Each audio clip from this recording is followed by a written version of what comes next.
Hello, welcome back to Task62. This is my fourth video in the Task62 series. We are going to make one of these four assemblies. As you know, in Task62, we have four choices and we are making 3 of the 4 assemblies for the assignment. In each assembly, your name must be visible on one of the blocks. And we are going to use the Fasten Mates tool for all of these assemblies. We are also going to make sure when we submit our work, our mate features are visible and hidden edges are visible. Let's get started. Hopefully you have done a Task62 assembly before, because I thought we could just keep going with that project file. If you have not, you can get started by finding the Shared with Me folder in your OnShape sidebar. When you open Shared with Me, you should see the file that I shared with you. It's called Starter Blocks for Tasks 60, 61, and 62. And if you want to open that file, you can copy the workspace, and I would recommend naming it Task62 with your name. And from there, you can do exactly what we are about to do now. We are going to add an assembly to this project. Here I have my part studio and 2 other assemblies that I've been working on. And if I use my Insert New tab here, I can choose to create assembly. This will be creating a 3rd assembly for the project. And you can see we are empty right now. We have no blocks. We need to insert some parts into our assembly. I am making the lower right option here, which looks to have 4 pieces. I see the cube, I see the large rectangle, I see the large triangle, and I see the semicircle. So if we click on the white graphic space anywhere, we can place our blocks and accept the insert. Next, I'm going to right click on the graphics area and just choose zoom to fit, because that kind of just resizes the perspective in a way that we should be able to see everything. Now, I'm not seeing the cube. I thought I selected the cube. Let's go back and insert the cube. Why don't I see it? There we go. So now we have all the pieces that we need. Next, let's decide which piece is going to be our centerpiece. I think I'm going to choose the tall or large blue block as the center. So I'm going to start by making sure it's in the same position that it is in the assignment. I see the large block lying on its side, and I see the cube over it. So let's go ahead and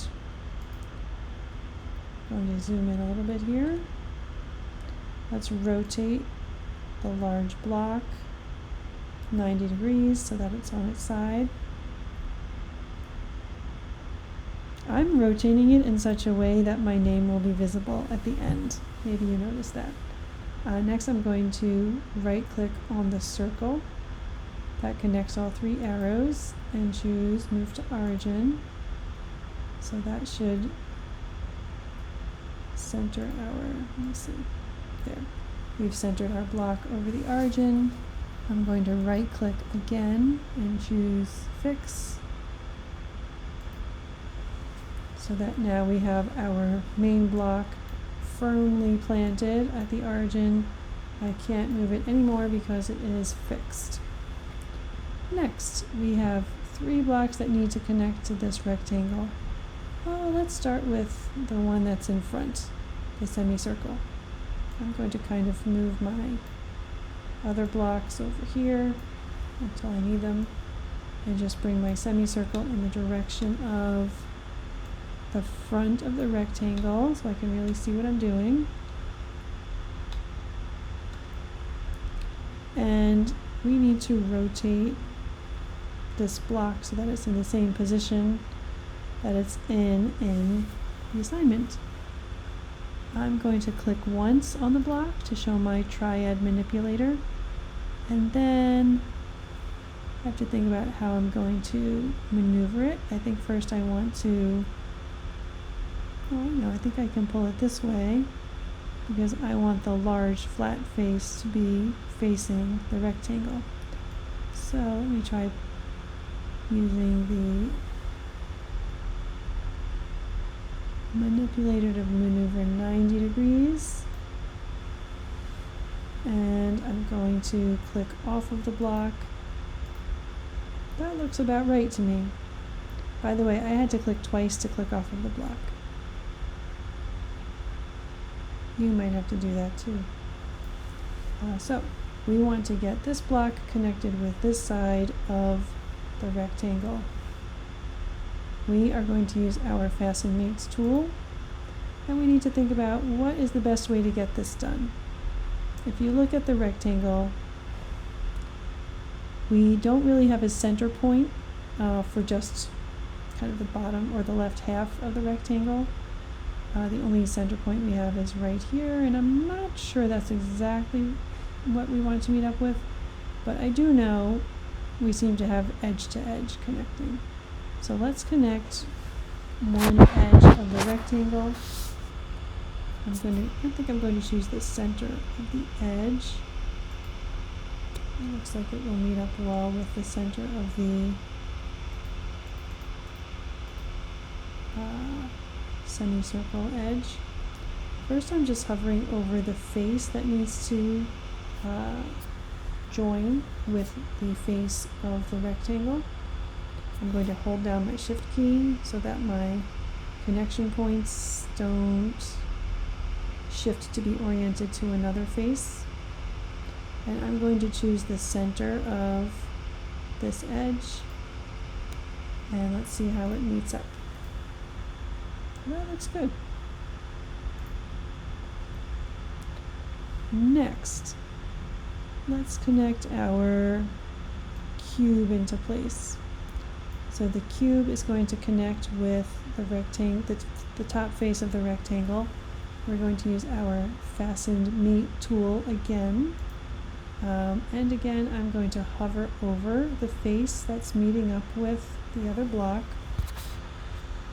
I think in this case, as I hold down my shift key, I'm going to go with one of the corners, and I'm going to rotate my perspective until I see the underside of the cube. I'm going to hover over that underside, maybe zoom in a little bit, and I'm going to grab that back left corner so that it will meet up with the back left corner of the rectangle, I hope. That looks good. Okay, now let's get our wedge or tall triangle in place. The orientation is not quite the same as what we see in the assignment, is it? So we need to use our Fasten Mate tool our triad manipulator tool to move it around.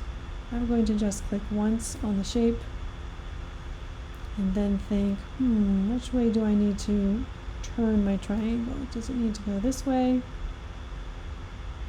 No, I don't think I need to maneuver that axis. By the way, I would call this the z-axis. See how we have the z-axis marked on the view cube? We have the x-axis marked on the view cube, and this would be the y-axis, which you can't quite see, but it must be y because we're talking about x, y, z. So we need our triangle to face a different direction. Are we going this way? No, I don't think so. Are we going this way? Yes, that looks correct, doesn't it?